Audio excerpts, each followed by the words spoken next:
How's it going, everybody? Welcome to We Do Tech, and also to the first tech news video in a really long time. I actually started off this channel doing tech news, so I'm really looking forward to actually getting back into it and also catch up on everything that's going on in the tech world and gaming world and so on, both for you guys and then also for me. So I do hope you guys enjoyed the tech news videos that we're planning to do. It's going to be a longer format version, and then also we're going to cut up all of the individual topics into shorts. So if you want to check those out, spend around 60 seconds to watch those, then you can also do that. But those are going to be on the second channel, We Do Tech Extra, so just follow the link down in the description below to check out that channel for the shorts again. But anyway, starting off with our first topic, we do have some GPU news. Since the launch of the 30 series GPUs, the market has just been a nightmare, and it doesn't seem like it's going to get any better. With the launch of the new budget 1080p King, the RTX 3050, we are already seeing an increase in pricing, especially in Peru, where it is listed to go up to around $453. This is a staggering increase of 80% from the MSRP, which is only $250. The GPU is part of a bundle that costs $506, but the memory they included in the bundle is sold separately for $53 by the same retailer, so we can conclude that the GPU alone is going to be $453. Now, I don't think miners are entirely to blame anymore. Retailers are also increasing their prices to make a higher markup because it's just supply and demand, they can. And Nvidia, of course, is also increasing the pricing quite a lot. I mean, a 3050 should be much lower than a $250, but that's what they are selling for, and now everybody is just increasing their markup of around like 50%, which is just destroying it entirely. So unfortunately, gamers are also kind of to blame. How dare you! You have stolen my dreams and my childhood with your empty words. Because they are willing to pay that extra markup, which does incentivize everybody just to increase their prices again and again and again. So I'm not sure when it's going to get better, because 3050 is not going to be a budget card, and you're not actually be able to get stock, I think, as well. So we'll see what happens. Now, speaking of gaming, Apex Legends might be getting a new game mode called Control, and is coming in a season 12. This will also be quite similar to Call of Duty's domination mode. It's like a capture the flag style, where you are tasked to capture 3 sets of locations that are spread out all over the map. This will probably be the main focus of a season 12, just like the arenas was in a season 9. Now, we don't see a new map coming out soon, as we expect a Stormpoint will still stay the main map for now. We have been teased with a new legend called Maggie. We might also see the smart pistol introduced from Titanfall 1. Now, none of this has been confirmed yet, but it looks like season 12 is going to be a good one for sure. And I definitely need to get back into playing some Apex, because I haven't done that in forever. So it might be a good start to get back into season 12. Now, in other game news, you might not want to play a Dark Souls game online for a while. Not that you necessarily can right now, as PvP servers have been shut down for now, but it has been reported by Adextra and The Verge that attackers have discovered a security exploit in Dark Souls 3 for Windows. Lets attackers remotely execute Control and efficiently hijack your PC. Streamers like the Grim Sleeper have learned about the potential damage firsthand. In this case, the intruder launched a Microsoft PowerShell and ran a text-to-speech script, kicking him in for his gameplay. A post on the Speed Source Discord claimed that the hacker was actually trying to warn developers from software about the Dark Souls 3 vulnerability, but then the hacker turned to compromising a streamer to highlight the problem. A few people beyond the attacker itself was actually aware of how to use it, but there's already a patch for the unofficial Blue Sentinel anti-cheat tool already out. Then next up, Watchdog Legion has also received its final update in the 5.6 update that came out in September 2021. The team said, however, you can look forward to a reward tracker in the online mode, containing both new and returning rewards. The current Season 4 Rebels track, containing 80 ranks, will run until January 22, 2022, followed by the Season 5 5 stripes.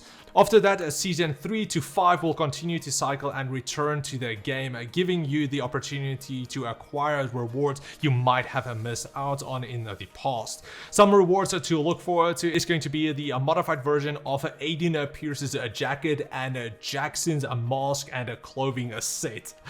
Now in the mobile world, things have been pretty quiet actually. We have at least had some leaks on the new Samsung S22 range of phones, but I don't think that the global chip shortage is really helping the price tag at all, because just like we are paying through our ears for GPUs, the same fate has us with phones, with pricing starting at 850 euros for the base S22 with 8 gigs of RAM and 128 gigs of storage. This does go up to a crazy 1,450 euros for the Ultra version with 12 gigs of RAM, which is kind of crazy for a phone, and 512 gigs of storage, so not even a terabyte. Now, unfortunately, there's no 16 gig version for now. Maybe in a later stage we will see a 16 gig version, but tech is not at a good space currently, so pricing is just going to be an issue all around. We'll see if it actually gets better anytime soon.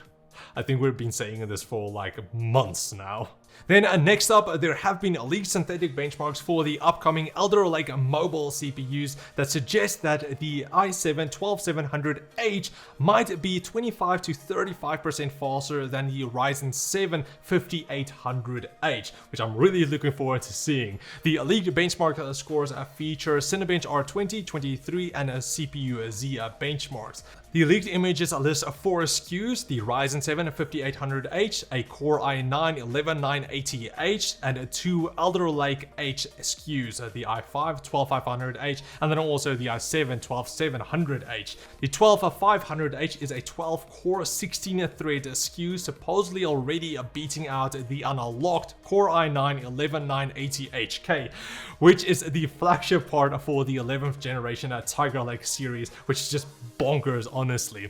On average, the Intel Core i7 12700H appears to be around 25% faster in a single-threaded benchmarks and around 35% faster in a multi-threaded performance benchmarks. This is in reference to the Ryzen 7 5800H, which has 8 cores and 16 threads. Now, the Intel 12th generation Core laptop series will officially launch in February apparently, so benchmarks like these are still technically under embargo because it's not officially out yet, but so far it does look really good, and I'm really looking forward to seeing how much faster they really are, because I might need to upgrade this bad boy right here for one of those. Then for our last topic, going from the leaked mobile CPUs to the leaked news of mobile GPUs, this is the very exciting and new Intel Arc Alchemist mobile GPUs. Now, for those of you who have been living under a rock, Intel is making their own GPUs now, and we have seen some leaked information of the mobile unit now.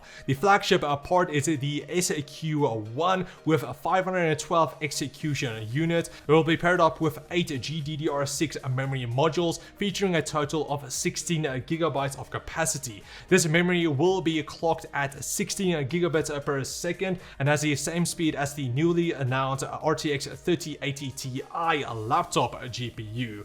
There's also a confirmation on the cut down DG2512EU GPU with 384 execution units, internally called the SQ-U2. The SQ-U2 version is set to launch with 12 gigs of GDDR6 memory across a 192-bit memory bus. It will retain the same speeds as the flagship part, which gives it a maximum bandwidth of 384 gigabytes a second. Intel Arc Mobile, or SQ-U3, is a 256 execution unit based model with 8 gigs of GDDR6 memory and a 128-bit memory bus. This should be a bit more on the budget side from GPUs. It also features 16 gigabits per second memory, but only half the modules as the flagship, so you'll get around 256 gigabytes per second bandwidth wise. Then lastly, we have the SQ-U4 and SQ-U5, which are based on the DG2-128EU GPU, with both featuring 4 gigs of GDDR6 memory and a 64-bit memory bus. So that's going to be a lot more budget friendly, we hope, but it's also not going to be extremely powerful, as 4 gigs is a bit lacking these days. The memory speeds would be limited to only 14 gigabits per second, which means that the maximum bandwidth, which would reach only 112 gigabytes per second. These leak slides now give us a bit more confirmation on the cut down DG2 512EU variants, which we might see coming to desktops as well. This would be so great if Intel would be able to help solve the shortage problem and just produce enough GPUs. That would also be so great, and it would be also very nice if there is a third contender in the GPU space to help reduce the cost of GPUs, especially once the shortage is a bit over, because they are going to compete against each other to actually lower the pricing and produce a better GPUs. So in the end, again, consumer, us, we are just going to be the winner, because there's going to be more options and cheaper options as well, hopefully by then. But yeah, that's pretty much it. I do hope you guys enjoyed our first tech news video in quite a while. If you guys want to see more of this, please let me know down in the comments below. Also, let me know what you guys think of the new GPUs, the 3050. Is that just going to be a massive flop, or what? Are you excited for the new Apex mode, or the new mobile chips from Intel, or even the new GPU from Intel as well? And if you have any news topics you want me to feature for next time, you can just tweet at me and we will potentially add it into the next video. But anyway, thanks for watching, guys. I do hope you enjoyed it. If you did, please like, share, subscribe, and comment like always, and I'll check all of you next time. Cheers, guys.